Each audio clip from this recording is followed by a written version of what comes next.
Okay. So, dito tayo ulit sa Kaminawit. Ngayon naman may dala tayong hipon. Patama ba yung hipon? Yan.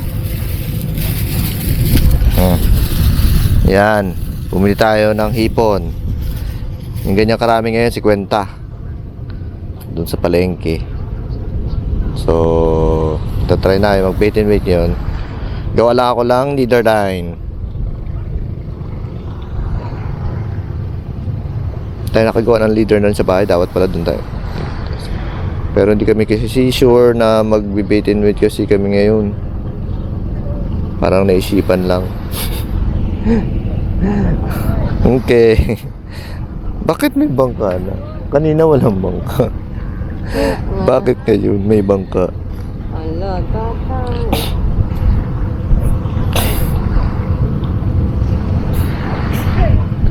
Hello. Wala na tayong pwestuhan. So ngayon guys, dahil bangka dito ngayon. So kararating lang. Yan. Gagawa tayo ng ano muna. Try lang tayo dito mamaya. Baka makahuli rin. Tapos lipat na lang tayo mamaya doon sa ano. Kung kaya sa Doon, no? ano, yung kaya sa Manggarin? bubog. Sa bubog? Oo, di ka manggarin. Pwede. Pwede rin. Tayo natin muna dito. Kasi gusto makahuli ni Mrs. ng mangagat.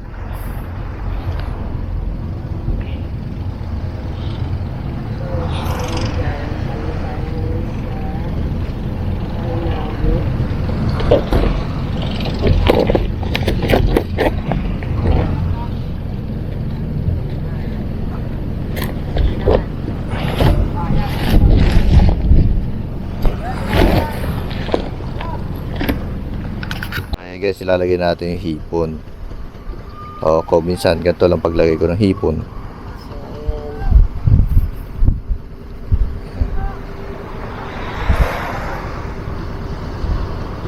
Pasok ko yan dyan, tapos gagano ko yan, papalibo ito, ganyan.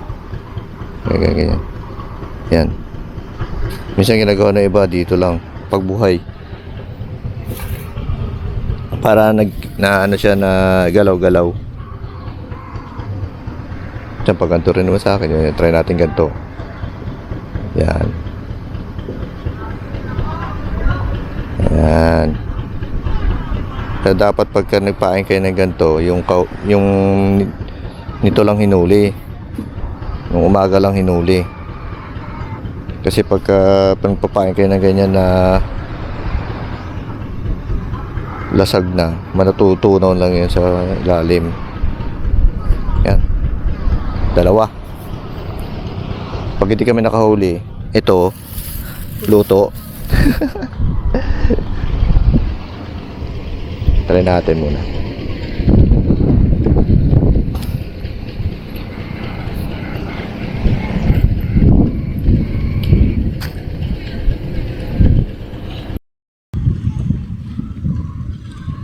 So, ayan guys, magta-try na siya na maghagis. So, ngayong araw kasi, nag-try kami bumili ulit ng hipon. Dati na namin to ginagawa. Kaso, ito siya, oh. Ayan, bumili kami ng mga fresh na shrimp. Okay. Yan ang gagamitin namin ngayon sa pag-fishing. Kasi, napansin namin na kahit anong klase ng lure, artificial lure, ayaw ng parang ano na alam na lang isda na yun ay hindi talaga isda. Ayan. Pero mamaya I think baka lumipat tayo ng spot kasi talagang napaka-busy nila dito. Merong mga dumarating na ganito kalalaking mga bangka and mga naka-open yung mga makina ng iba. So ayan. Try siya ngayon mag-bait and wait. Kapag may kumagat, positive, mag-stay tayo dito. Pero pag gantong bulahaw or nabubulabog, lilipat tayo.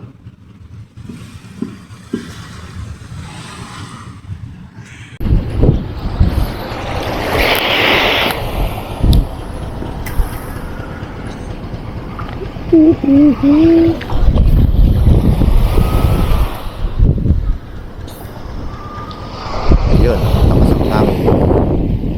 Hindi malamang kung may kumakagat.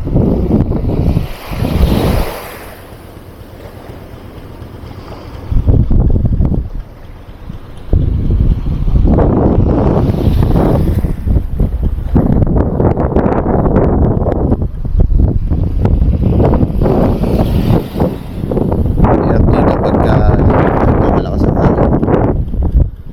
Hindi mo ramdaman masyado. Minsan talaga di mo ramdaman. Ay, hindi.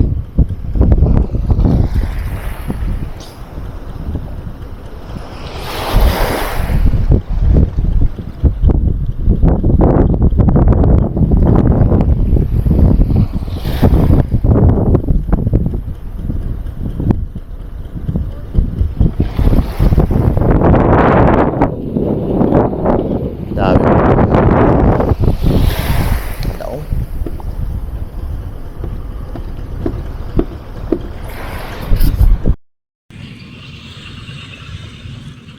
Yan. So, busy ang mga tao dito. Tapos doon guys, meron dito, nauna talaga sa amin. Nauna na naman sa amin. Saan na ba? Yun, yung banda. Yung banda yan. Dito. Yung isang grupo na nag-debating weight.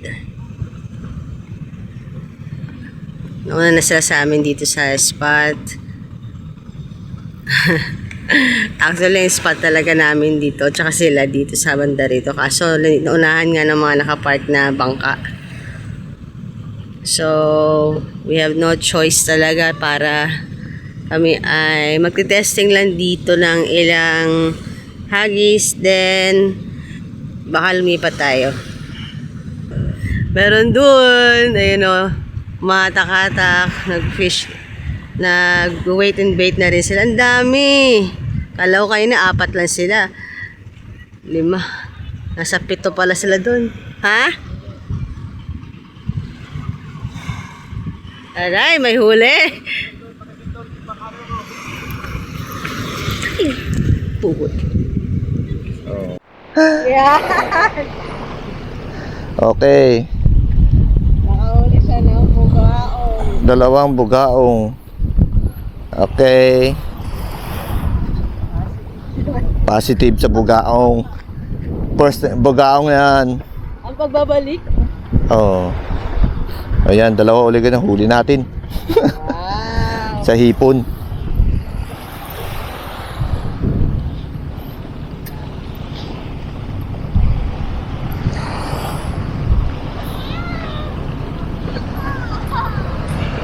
Kaya ba yun dito?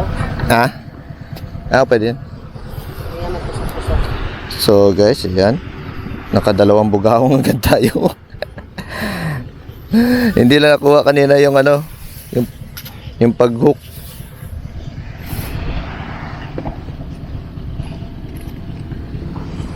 Asan? Hindi handa kasi sanay lang. Diyan yabe, diyan na lang sa kabila. Ayos na yan. Bugaong.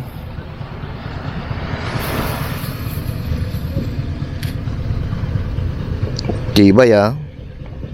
Tibay ng anla ha. Uy. Oh.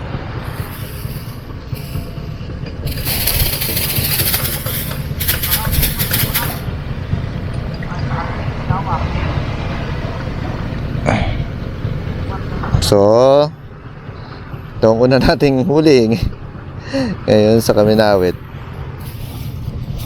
Bugaong. So, ano ulit tayo. Maglalagay ulit tayo. Positive. Nag-positive sa bugaong. Nag-positive sa bugaong talaga. Buti na lang maliit yung kinabit natin na hook. So ayan guys, dito natin nilagay yung kanyang nahuling dalawang bugaong. Ayan. So, Ubos agad yung hipon eh. Wala na ako nakitang hipon na parte. gutom na gutom ba? Oo. Ayan, Nice. guys. Tingnan, lagay ulit tayo ng dalawang hipon. Hindi kami zero ngayon. Hindi kami zero ngayon. Hindi kami zero ngayon. Ulit tayo bugaong. Okay. So ayan guys, dito natin nilagay yung kanyang nahuling dalawang bugaong. Ayan, so yung hipon eh. Wala ako nakitang hipon na parte. gutom na gutom ba? Ayan guys. Lagay ulit So, tayo ng dalawang hipon. hindi kami zero ngayon. Hindi kami zero ngayon. Hindi kami zero ngayon. Ayan. May bugaong tayong nahuli. Dalawa. Usually talaga yan ang madaling mahuli sa mga bait and weight, bugaong. Kaya yung mga first time mag-angler, karamihan, kahit siya, bugaong talaga. Ako kasi nagtatry ako, unang mga ganyan ko, hindi ako sa dagat. Until lang naman, hindi ako sa dagat talaga. Sa ilog ako fishing, kaya mas gusto ko sa river kasi mas malamig. Ang una ko namang huli ay dalag. Yan, siya talaga bugao. Marami yan sila mga anglers, mga bugao, mga lagi na huli. Sana this time iba naman. So habang naghihintay tayo sa kanya guys, tayo dito ay chichicha.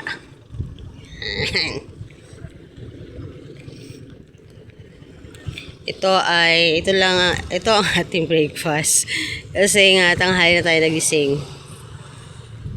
May mga ginawa pa tayo sa bahay, so hassle na talaga kung magbe-breakfast pa.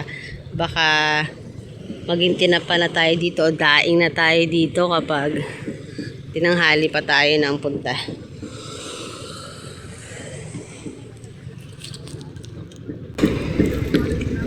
Sabi mga bangka-bangka ngayon dito.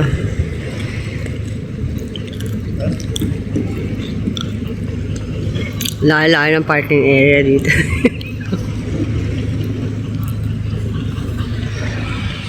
Alright, let's go. Lilipat tayo ng ating fishing spot. Hindi dahil zero. Pero talaga napakarami. So, yun. Lipat ulit tayo. Kasi doon maraming dumbating na bangka. Kapampang. Ang laki-laki naman kasi ng parkingan doon sa kabila. Doon pa talaga nagpwesto sa talagang natin eh. Harapan talaga mismo. Ayos na yan. Nakto kasi. Sakto talaga, Pinunteriya ka talaga. pinunteriya talaga ako. Ayos na yan ka ako.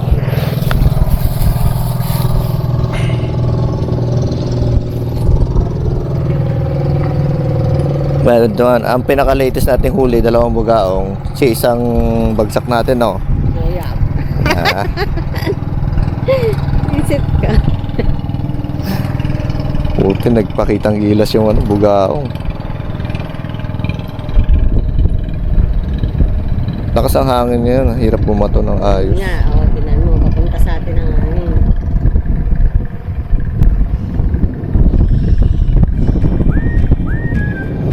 Okay. Mainit. Time.